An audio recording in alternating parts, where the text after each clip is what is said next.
Tidak ada sungai yang tidak ada orang Bani Israel. Sehingga tersebar di mana-mana. Bagaikan kupu-kupu maupun hasyarat yang lepas dari tempat tinggalnya. Saudara-saudara sekalian, berjalanlah itu sampai kepada lahirnya Nabi Isa. Lahirnya Nabi Isa dikatakan orang, inilah bintang.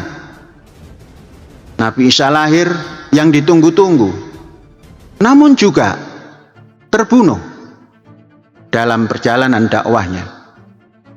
Konon yang membunuh adalah orang-orang penguasa Yahudi konon.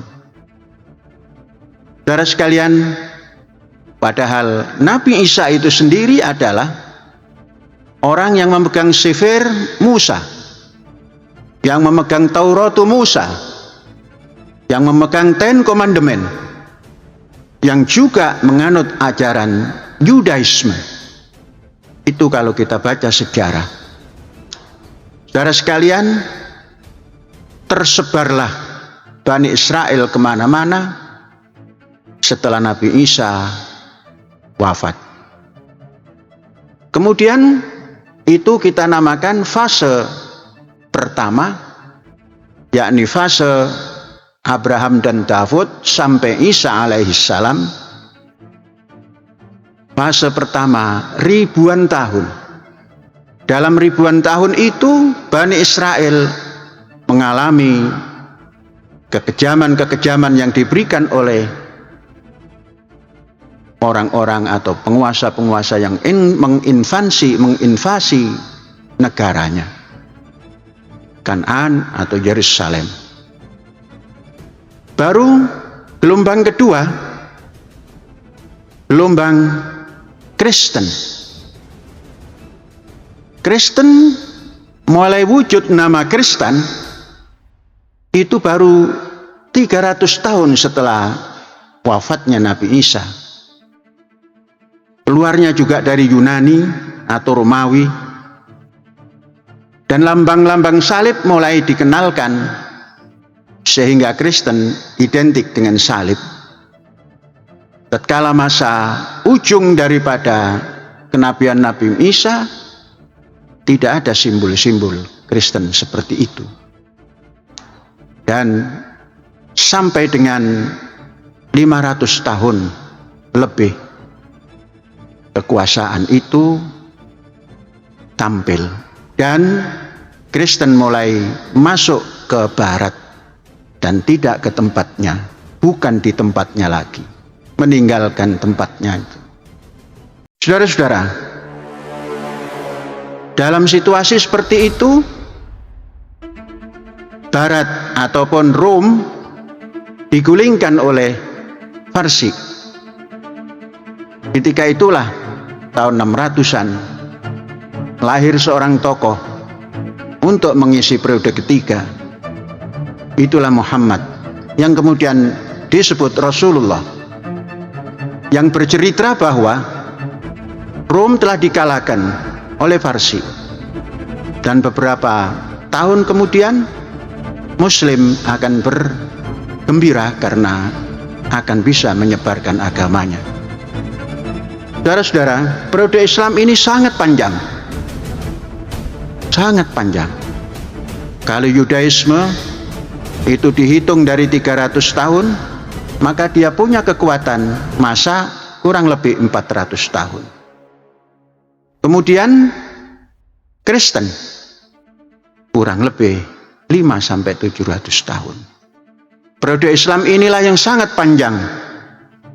Kita mengenal Islam disampaikan oleh Rasulullah dengan bahasa Isra Mi'raj. Isra Mi'raj kita sering membaca ayatnya, Asra bi abdihi lailan minal masjidil haram ilal masjidil aqsa alladzi barakna haulahu linuriyahu min ayatina ila akhirih.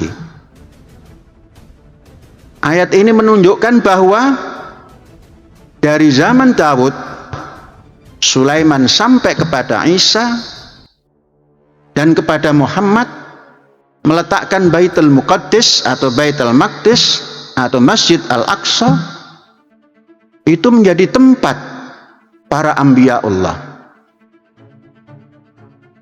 Dinamakan Baitul Maqdis, tanah yang suci.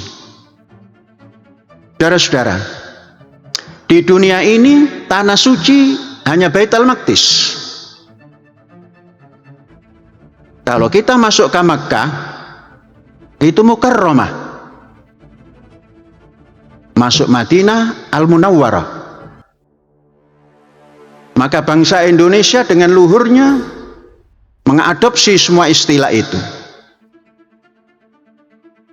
Kalau kemerdekaan Israel hanya menyatakan negara Israel adalah negara tempat tinggalnya, maka bangsa Indonesia menyatakan Indonesia tanah airku, tanah tumpah darahku. Kemudian tanah yang mulia mengadopsi daripada Makkah Al-Mukarramah, maka yang mulia, termuliakan, dimuliakan. Indonesia tanah yang kaya, tanah kita yang mulia. Kemudian ada Baitul Muqaddas atau Baitul Maqdis, tanah suci. Maka bangsa Indonesia telah meletakkan Indonesia tanah yang suci, tanah kita yang sakti, sesakti Yerusalem. Saudara-saudara, dari sini bangsa Indonesia memiliki filosofi yang sangat tinggi, menyatukan peradaban dunia dari suci, dari mulia, dari statement bahwa Indonesia tanah airku, diperjuangkan. Maka karena kita berjuang, maka Indonesia ada. Selama kita berjuang, maka kita akan ada. Selama kita tidak berjuang, maka kita menjadi tidak ada. Kita berjuang, maka kita ada. Saudara-saudara, Indonesia yang memiliki filosofi yang gabungan antara peradaban dunia